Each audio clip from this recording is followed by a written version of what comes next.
Layoffs can lead to a lot of emotional damage, a lot of stress, because a source of livelihood, a source of income has been lost for most people. So I want to tell you that you can get back to the job market, and wherever you are, you need to know that in most cases layoffs really had nothing to do with your ability or your capability as a person. So it really shouldn't make you feel less of yourself at any point.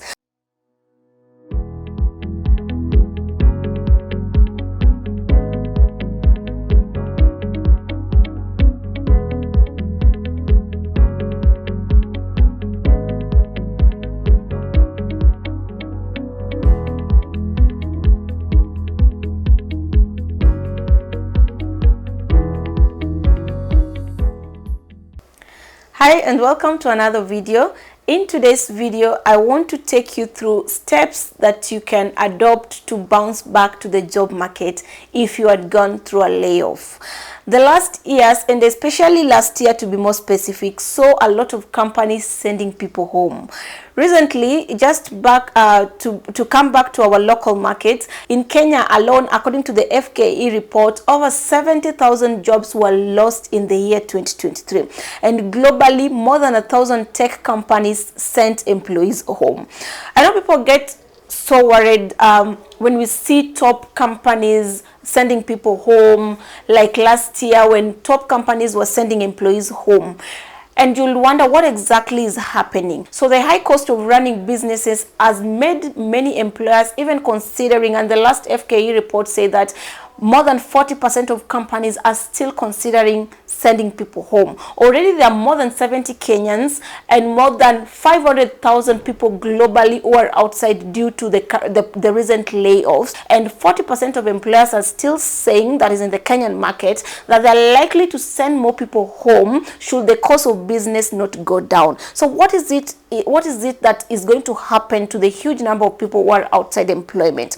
If you're currently actively looking for employment, if you had been laid off, this video is for you. In this video, I want to take you through the tips that you can adopt to come back to the job market. And before I get into this video, I know layoffs can lead to a lot of emotional damage, a lot of stress, because a source of livelihood, a source of income has been lost for most people. So I want to tell you that you can get back to the job market, and wherever you are, you need to know that in most cases layoffs really had nothing to do with your ability or your capability as a person. So it really shouldn't make you feel less of yourself at any point. So to get straight into the video, I'm sharing step-by-step guide to guide you and help you know how you're going to bounce back, especially during this time of the year that some companies are still considering hiring, with a higher number of jobs being sent out every day for job seekers to apply. So without further ado, let's get into the video. Step number one that you need to take if you are laid off is to not beat yourself. Guys, don't beat yourself if you're laid off. I already said that in most cases, and in the current tough economic situation, layoffs had nothing to do with your ability as a person.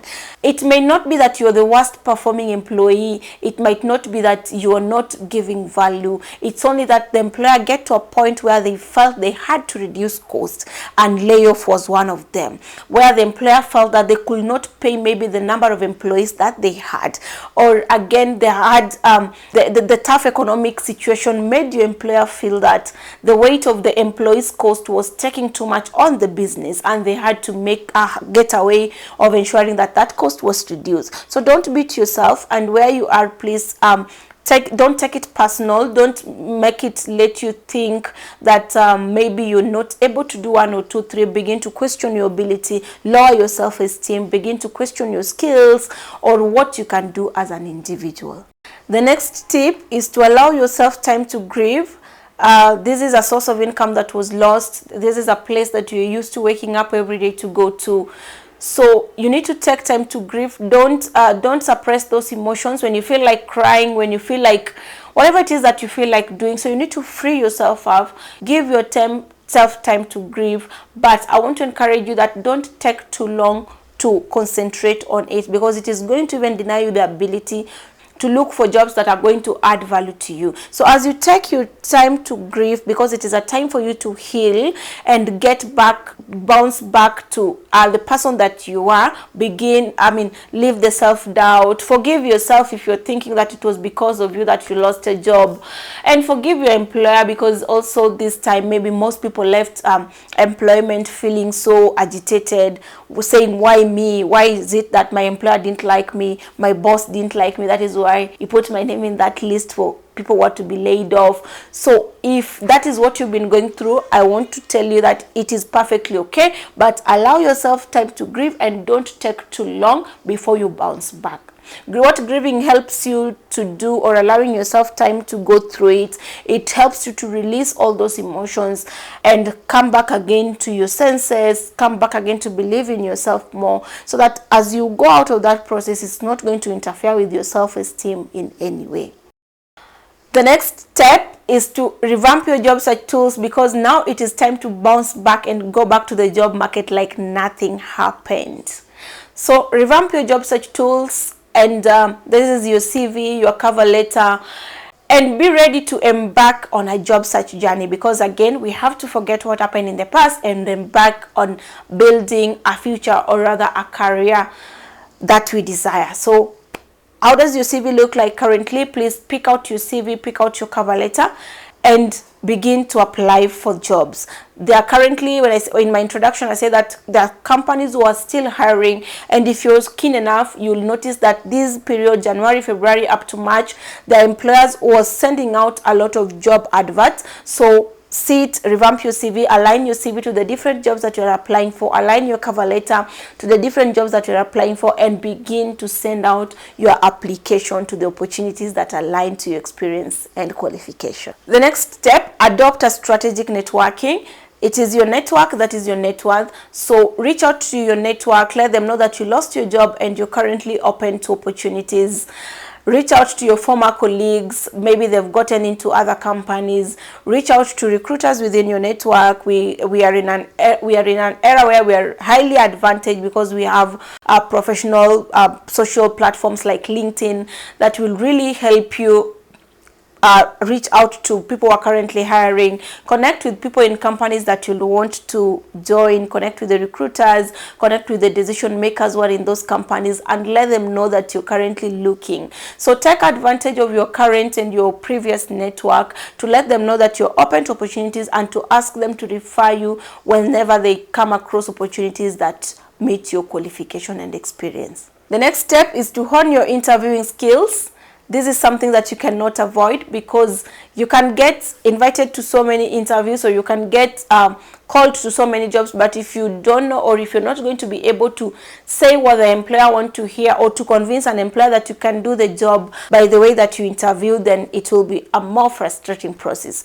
So even if it means getting someone to help you to know, an expert, there are so many interview coaches outside here to help you to know how you can interview like a pro. It's time that you own those interviewing skills and get yourself ready to ace any type of interview. I've done so many videos on how to interview like a pro, best interview questions, most difficult interview questions that you can get to watch, so that you're able to prepare yourself for interviews as you apply for the jobs. The next tip is to conduct a skills analysis. So this is the time that you need to go back and check your skills. What are the skills that I have? What is the value that I can add to an employer if I get back to the employment? And use these skills to reach out to potential employers. So it is the time that you're going to be able to wear the heart of a salesperson and sell yourself like you mean it. So reevaluate, check your skills inventory, and if there's any skill that you need to learn before you get into the job market, then please, there's so many online courses that you can watch, free videos, register for so many online courses to learn an extra skill. You also need to reflect back and see what is it that you're not doing well. What were you weak at? Maybe for instance, you're weak at maybe you're not so good in using Excel or working with Excel, working with graphics and all that, and your job requires that. So this time that you have as you apply for job or as you look to get back into the job market, it's your time to own your skills. It's your time to do a thorough and very honest skill analysis and see the gaps that you have and begin to learn in the areas that you need to improve your skills on. The next step is to get a career coach or a mentor. You see, career coaches are professionals or they're experts in helping people craft a career journey or build a career that is meaningful. So if you're able to, if you're not, it is not a must, but if you're able to and you really want to get back to the job market quickly, please get a career coach to guide you through how to bounce back or the things that you need to do, hold your hand, support you, and probably even refer you to opportunities. So you need to get a career coach to walk you through how you can own your skills, walk you through, even help you through your skills analysis, help you just to understand yourself, understand where you are, and help you to identify jobs that you need to apply for, help you even through the job search process. So a career coach is very important, helping you to position yourself well in a competitive job market. The last tip for this video is to consider volunteering again or working as a freelance. The fact that you're laid off does not mean that you do not have a skill, and it does not mean that you cannot do something. So this is a very good time that you can even become a freelance to offer your services even as a consultant, so you're able to bridge or close that employment gap, because freelancing or volunteering, you can have them in your CV as solid work experiences. So it will help you to interact and remain relevant in your industry and in your job, and it will still help you to consistently be learning on the job, and to consistently be relevant and learning a skill. So if you want to bridge that gap, and also if you don't just want to stay home, which can fuel a lot of frustration or a lot of stress, you need to get yourself engaged in volunteering or freelancing activities, which include consultancy. So the fact that you are laid off does not mean that the skill did not remain with the employer. You still have your skill and your ability. So you can leverage on this space of consultancy, the space of freelancing, the space of volunteering, to constantly and consistently remain relevant in your job search or in your industry. So we've come to the end of this video. Thank you so much for watching. I hope this content was relatable and you've been able to pick something that is going to help you as you try to bounce back to the job market after a layoff. If you like this video, consider giving it a thumbs up and consider subscribing to this channel so you can get access to more of the content that I share and get notified whenever I have a new video. Thank you for watching, and I'll see you in the next video.